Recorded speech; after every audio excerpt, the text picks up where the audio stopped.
I am asking for a title bout, 5 3-minute rounds of real pro Muay Thai, and I asked for the most dangerous guy they could throw at me at 145 pounds. I will never tell someone quit. No. As a matter of fact, even if I knew the situation wasn't the best, don't quit, because that will be your label. Welcome, Pete. Welcome to my podcast, How to Fail Successfully. Thank you so much for having me. We all failed, and we are going to talk about success after fail. Fair enough? Awesome. There you go. We want to talk about your journey. We want to talk about your experience, and we want to talk about what got you all the way to where you're at right now. Pete, why St. Louis? Where are you from originally? I'm originally from San Antonio, Texas. Okay. And after I joined the military, I buckled down in North Carolina, and then I met my fiance many years later. And then around 2019, on the tail end of the year, we decided to book it out here and, start over in southern Jeffco down in House Springs, and started all over from there. It really kicked off February 2020, and that's when I started getting to work. So February 2020. So it's been about 5 years. How is it so far? Tumultuous, but the steady grind to the top. It has its lows. Like, I always pick myself back up, and it's just constant success. And I attribute that a lot to the people that I've met here, who I've worked with, and the opportunities that I've been given. How old are you? Oh, I'm 34. 34. Okay. Yeah. Okay. Well, for being in shape, you always take off shave 5 years. Thanks, man. There you go. That wasn't too far. So MMA, fighting. Actually, Muay Thai. Muay Thai. Oh, yeah. Okay. I got to. Well, it's a fair distinction, because my first 3 fights were MMA. I started in 2018 actually fighting, and I had been training for like 8 years prior to that. And I couldn't grapple, like, the level of fight IQ from these even low-level fighters these days. Like, it's surprisingly good, especially with where I was at and who I was fighting. So I moved it to kickboxing after that, and as a professional Muay Thai. And I just like the stand-up game. I can sweep people in Muay Thai. Like, I can take their legs out from underneath them. I can pull their head down in, like, the crank, whereas in kickboxing, you can't pull their head down in the clinch. And there's not a ref break as long as, like, you're pulling the head down. So there's, like, a little bit of a standing grappling aspect, but not an actual ground aspect. That you found your passion with Muay Thai. Muay Thai, yeah. Finding. I even competed in Sanshao Sandak kickboxing, which is basically Chinese freestyle kickboxing, down in Tampa. That was one of my proudest moments. I fought in 2020 during the pandemic, when, like, I think there was only 2 or 3 promotions in the country fighting, and I drove 15 hours out on short notice to go fight because I was itching for it. I was going crazy back then. I think I might have been the result as to why, like, the gym I was at the time got an order from the sheriff to cease and desist all business, because, like, the gym was closed and they still had me training, like, in the dark there, getting ready for this fight. And then my coach got a notice from the sheriff's department. Guys, you can't fight. You can't. Yeah.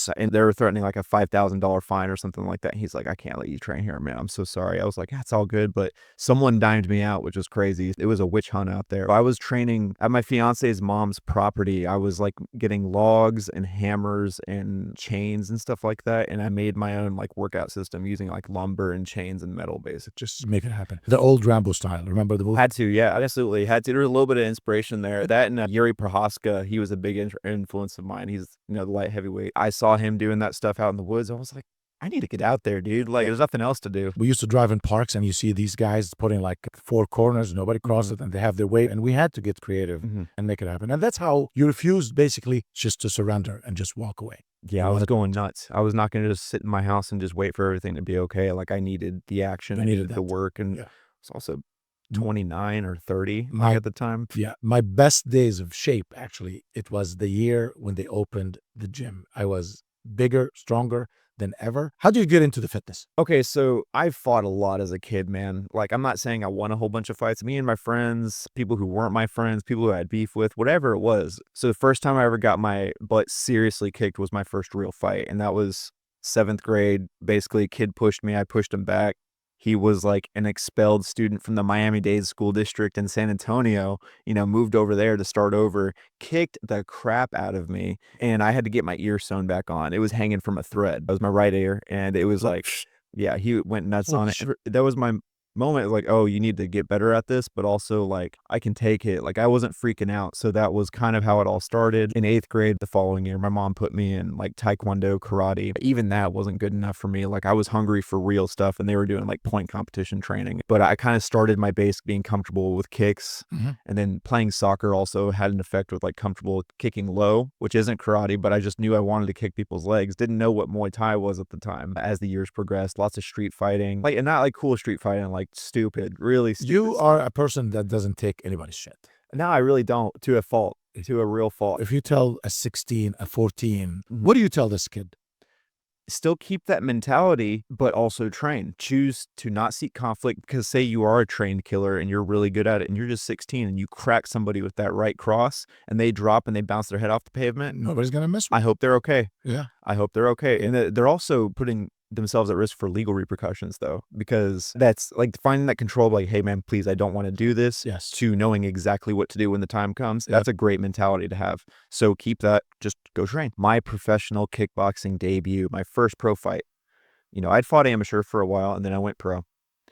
A week prior to that fight, I basically broke my ribs in sparring. It was the last 10 seconds of the last round of sparring, the last day of like hard training. Your ribs. Where I went from the last 10 seconds, like, you know, because you hear the bell timer, like clap, clap, clap on the timer. So me and my buddy, Bones, shout out to Brendan Wolf. But yeah, so I do a jumping crane kick just to mess around in the last 10 seconds. And then I'd be done. He catches it and I land, but I don't have my footing right because he's holding my leg. So on the landing, I slip out and I clap my back on the mat. And I immediately knew that I cracked my rib in that moment. That situation progressed and got worse. I got pneumonia because of that cracked rib and the inflammation in my lungs. I got a fever and I didn't know it because I didn't get tested until the day after the fight, which I still had, that I had COVID. And this was in 2021. I had mad respect for him. So when they offered me the fight, I immediately said yes. So I knew that he was a killer, a little bit older, but had like a lot of Muay Thai training. He trained in Thailand. Okay. And he like was a military veteran. So he was very, There's a history behind it. yeah. It's a cool story. And like by the end of the fight, like there's a really like awesome photo of him and I, you know, happy in front of the camera, covered in each other's blood. Mostly his, to be honest, because his shin blew open in the second round and was splattering blood. There was a lady that was like, oh my God, in the crowd because she got blood on her from him kicking. It splattered blood into the audience. Okay. It was that kind of fight. We got fight of the night performance. It was a big standing ovation. It was one of the most amazing moments of my life, all because I didn't quit. And you won that fight. I lost on a decision, unfortunately. And so you went all the way to, yeah. How many rounds? 3 rounds, 3-minute rounds of straight kickboxing, bare shins, no extra geared. But, and you know, to this day, he's a good friend and a mentor. Of course, you really want to fight. You want to hang out with better people. And even in business, in life, and fights, because that's how you learn. You take a fighter, you put him in a lower quality, it just doesn't help. I've never taken easy fights. Everyone that I've ever fought professionally, like multiple fights more than me, like Andy, that first fight I was talking about, I think he had like 10 fights over me as a pro, at least 8 minimum. And, you know, later on, years later, I mean, so then like the next fight after that, that guy had like 15 fights over me. And then my third fight was my first pro Muay Thai fight. And I asked for a fight against this guy who was a 1FC veteran. The 1FC is like Asia's UFC. Amazing. It's such an amazing like promotion. They do Muay Thai, kickboxing, MMA, and very high level stuff. And that guy fought over there a few times. And I was like, I want that guy. I was commentating cage side and I saw him get a 12-second head kick knockout. And immediately I texted the promoter and I said, I want Nathan Ng. You want this guy. I want that guy. And I beat him. I was terrified of him. He broke my ribs in the first round. 30 seconds into the first round, he snapped my ribs. And I was like, I had to make that choice, you know, and I chose again not to quit. Continue. And I beat him in the third round. A lot of adversity, that's for sure. A lot of adversity. Fighting is not only just physical, it's mental, it's emotional. It does affect you everywhere. Have you ever had a fight that really hurt you from inside? Yeah, it was my retirement fight, the fight that I had after that one I just told you about. So that was my 4th pro fight. And I wanted to pursue my career working in security. And at that job at the time, not what I'm doing now, at that time it didn't work out. I actually got severely screwed over by my old company. And they gave me opportunity and they dangled it in front of me, a carrot and a stick type thing. I chased that carrot to nothing. And that really sucked. So I gave up fighting career for nothing. But that fight was ended very early by Mike England, who was the referee at the time, and may he rest in peace. He's no longer with us. But he's a great, very strict ref, but he just made one terrible call where I got knocked down and I got back up immediately, and the footage shows that.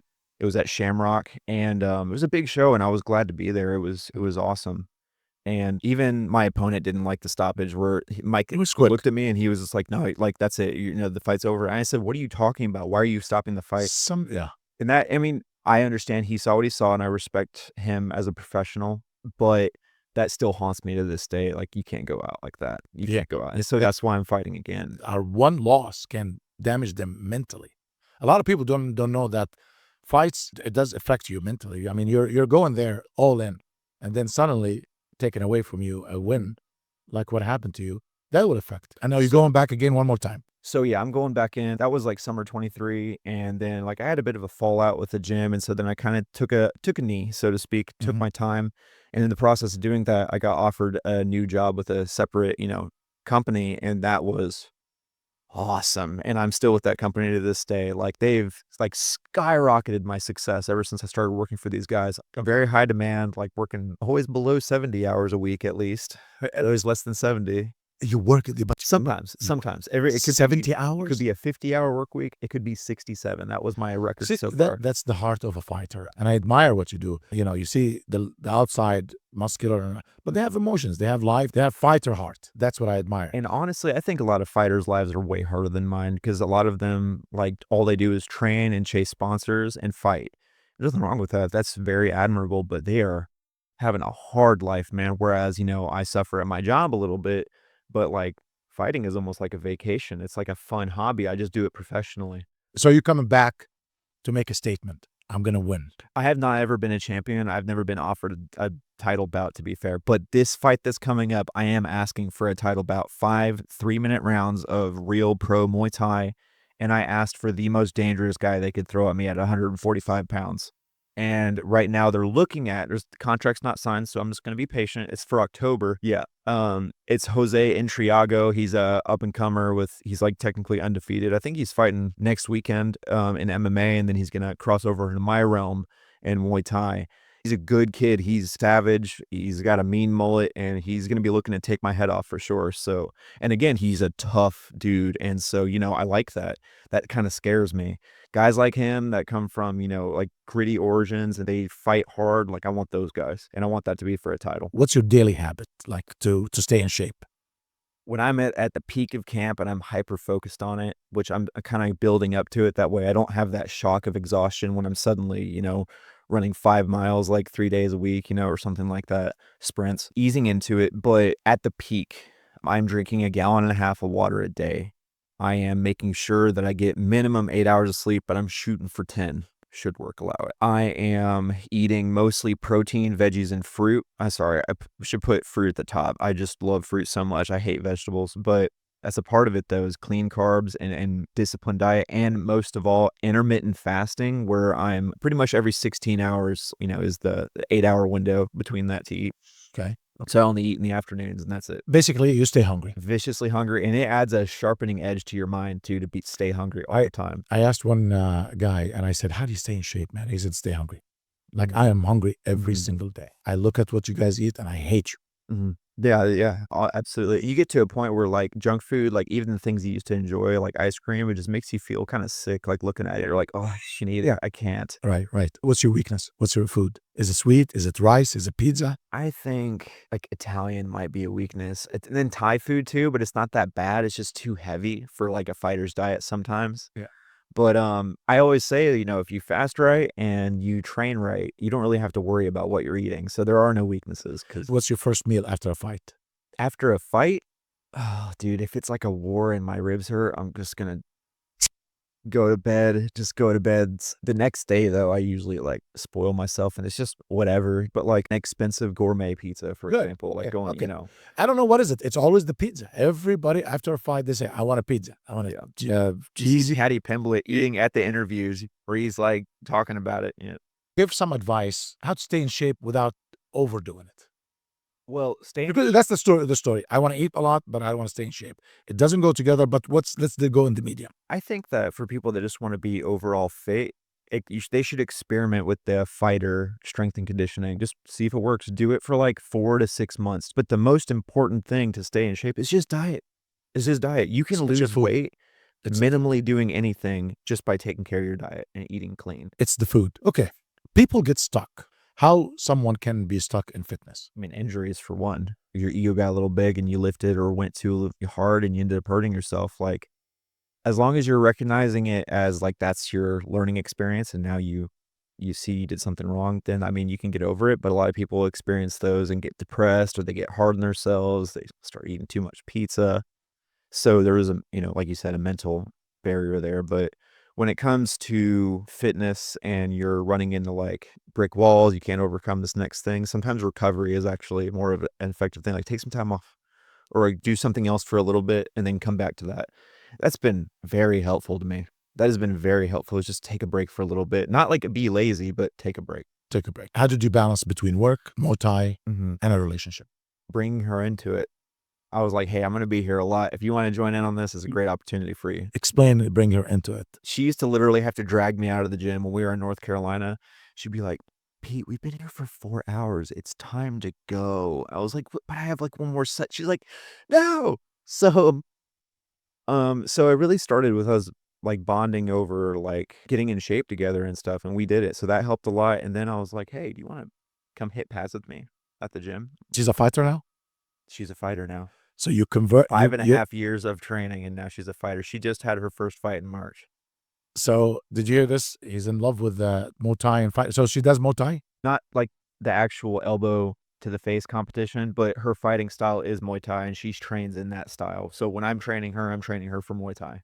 Okay. She didn't know that you were preparing her, but you told her, let's do it. Let's do it. I didn't ever think she was going to fight at first. I thought she just loved it and it made her happy because her mom didn't let her or didn't encourage her to go after combat sports when she was younger. And she always like deep down wanted to be a kickboxer.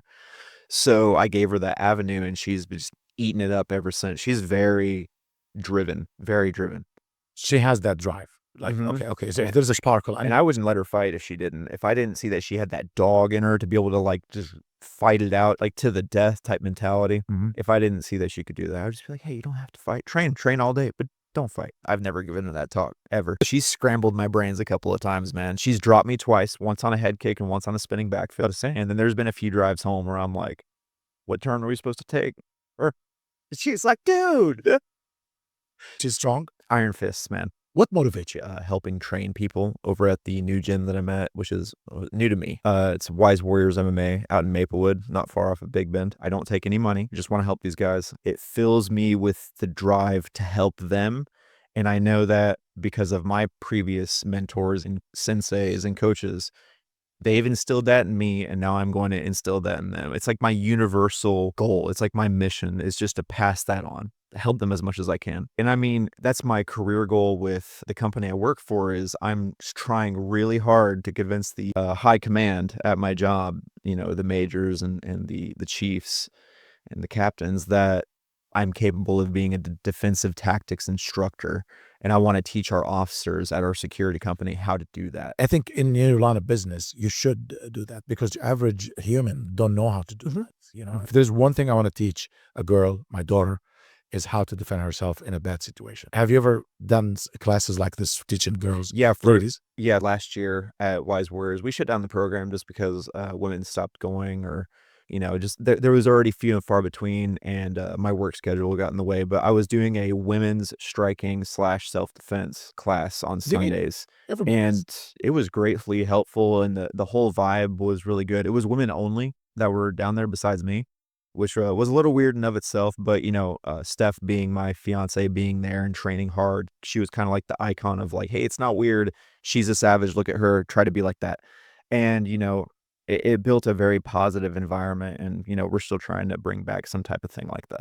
Everybody should learn a little bit of how to It's a must, but I've always said that people who are strong and who are good will feel safe around those who are strong and are good. And those who are not as strong at heart, even if they're good, but they're just kind of like weak-hearted or whatever, they tend to be uncomfortable around those people. They feel intimidated. I grew up most of my life being the little guy. I didn't really until the testosterone was full torque that I was able to like defend myself. And even joining the Marine Corps, I got my butt kicked a few times by guys who were just better, just bigger and better and stronger and had been fighting with their brothers long before that, In this day and age, I try really hard to avoid altercations because I walk through most guys on the street and the results are usually catastrophic. And I'm not talking about like doing a little jujitsu trip and put them in a headlock and you're like, all right, you're gonna tap now, right? No, it's me grabbing the back of their head and blasting them with an elbow because that's the fighting style I train in, or like, throwing them on the ground judo style, it's just very violent and I just want to avoid all of it. I know. I wanted to be tried as soft-handed. Hey, you're right. My bad, man. I'm sorry. Can I buy you a drink? Type mentality. If I can do that, that's a win to me, man. What's going on with men in 2025? They're getting crushed by, culture, and I don't even call it feminism because it's them allowing themselves to come. And because of that, there is going to be a gradual over the next, I think like 10 years, a real gradual rise of like extremism. And it's not because men are trash, it's because you created a monster. And I want to say when that gradual rise, negative, toxic culture happens, I don't want to be a part of that. Like, I want to live a peaceful life on a big property, have chickens and kids and horses. But these, like, people are angry. I think this next generation of men are very angry. And that's why gym is more important in 2025 than ever before. If you're around strong people, you will be strong. Oh, yeah, yeah, dude, the people that like, when I started putting myself around, whether it was better fighters or better law enforcement officials to, like, take mentorship from, or more successful people, all those things, like, those parts of my life skyrocketed because of who I surrounded myself with. I started hanging out with this new friend. He's really cool. His name's Doug, and he's so successful. He's a genius entrepreneur, younger than me, I think by a couple of years, and sold a company and ended up making bank off of it. Now he lives luxuriously, but he didn't come from that. Being around people like that, I was like, I need to amp my game up. I need to hustle these hours and I need to get a new car. And Start so looking up. literally like 2 months later after meeting this dude and hanging out with him, I'm driving a BMW and I'm just driven. It's not about the money, it's about the comfort. I want that comfort just as much as I want the hardship, just as much. Hardships to learn. That's what I always tell everybody. Fail successfully. Learn from it. Don't go down on your knees, and you're going to get back up. Something that has good has to happen, and goodness is going to happen with you learn from the people around you. I ran into a guy when I was in my early 30s, and I told him, what am I doing wrong? I'm not getting up and succeeding. And he gave me some points. Avoid this, try your best here, try your best there, let me know how it goes. Things start changing. All the best mentorship and life advice I've gotten, like the very best, has been from guys that served in special forces, honestly. Like, whether it was my old sensei or like one of my current leaders in my job, so much of the discipline and the mindset. For example, building relationships, with people at work and stuff like that, even if they're, say, the homeless, you still have to build relationships with those people, especially if they're going to be regulars. Also, being a decent human being, they are people. So there's a homeless shelter that we work at, and I've worked very hard to build relationships with those guys because of the advice that my boss gave me. He's like, look, when I was in this place, I had to make friends and create relationships with these people at this place outside of this country. And because of that, they gave us intelligence and they helped us. And, that we were able to protect them and they were able to help us. I had my son coming one day and he was working and he said, I'm done. I'm tired of this work. He's waiting for me to give him advice. And he's expecting me to say, just quit. I will never tell someone quit. No. As a matter of fact, even if I knew the situation wasn't the best, don't quit, because that's will be your label, your habit. I told him, what are you going to do about it? He said, I said, try maybe a different approach. Maybe you're talking to your colleagues, and I worry about him so much, but I'd rather him be this way than being a jerk. Mix it with a little honey. Right. Don't make it too dry. Yeah. And give it to people. And you know what? Sometimes you have to be direct, but don't quit.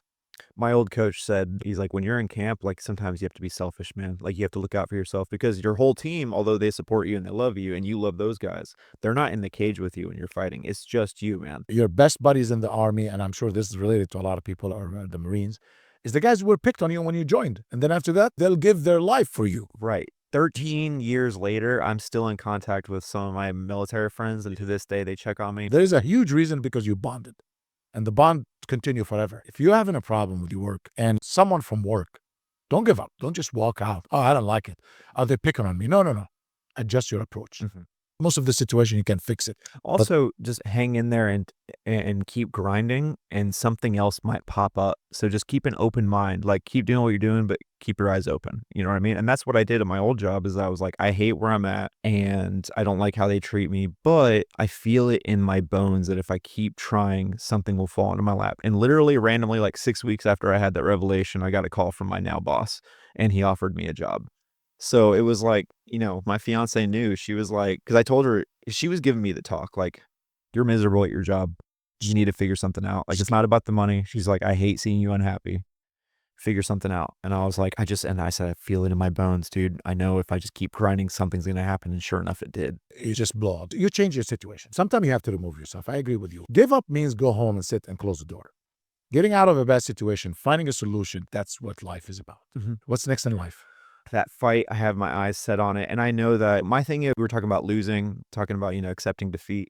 If I lose a war and I know I fought my heart out, I actually don't beat myself up over it. Yeah, it sucks to lose. But when you see the picture afterward and we're both covered in blood, like, do you really think I have a lot of guilt? Like, I didn't try hard enough? No, of course not. And, and that's what it's all about. I can accept a loss. So, like, what's next for me is to fight this actually one last war. If I lose, if he beats me, I accept that because he was better, not because of, circumstances or something. But if I win, I also get to find peace, and I'll finally just breathe and let it go. It's everybody's dream to retire with a win. Especially with the belt, with the championship belt. If I walk away with that, dude, I visualize it like a gladiator where he's walking through the prairie and he's feeling the wheat fields, and he's just like, that's what it's gonna feel like, And you're right off like Indiana Jones. What's really next for me, though, is I really want to keep training these guys, and I'm going to start making moves also with my job to become a defensive tactics instructor. And then I'm really hoping that also in time, my company sends me down to Texas as a transfer. Like, they're going to build a new market down there somewhere. They haven't decided where, but they're going to set up a new market there, and I'm hoping they send me down there. And that's kind of the end game. How many in your family? I have older sister and 2 younger brothers. So you're a big brother.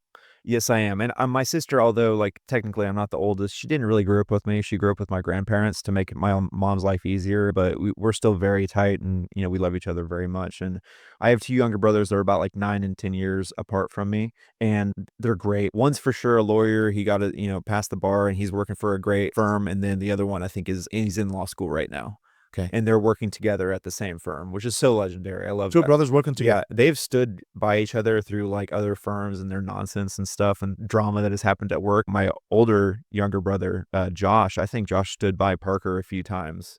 And, they stood their ground, and I'm like, dude, they are the best of us. When you have a good friend and bond, is awesome. But when you have a good brother and bond, it's a different flavor, but it's still awesome. I do have both. Do you believe in many friends? I've had the many friends chapter and not a fan. I like having a tight group of friends. Tight. And there's people that I still take care of and I'm friends with, but like the difference between those guys and the guys you call your brothers. Thank you for coming, man. So grateful to be here, man. I thank you so much.